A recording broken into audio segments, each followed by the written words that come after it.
ناظرین، آپ دیکھ رہے ہیں ہمارا چینل علم کی بہار اور میں ہوں آپ کا ہوسٹ علی۔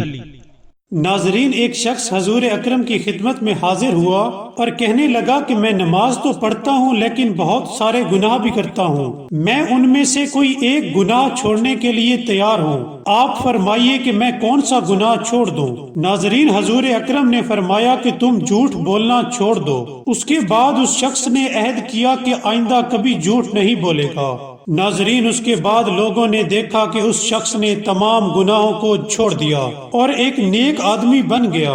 ناظرین، اس واقعے سے ہمیں سبق ملتا ہے کہ جھوٹ بولنا تمام برائیوں کی جڑ ہے اور کس طرح ایک شخص جھوٹ نہ بولنے کی وجہ سے تمام برائیوں سے بچ جاتا ہے۔ ناظرین، روایات میں ملتا ہے کہ ایک شخص حضرت امام جعفر صادق کی خدمت میں آیا اور کہنے لگا کہ مجھے ایسی چیز بتائیں جو دنیا اور آخرت کے لیے بہتر ہو۔ آپ نے جواب دیا کہ جھوٹ نہ بولا کرو۔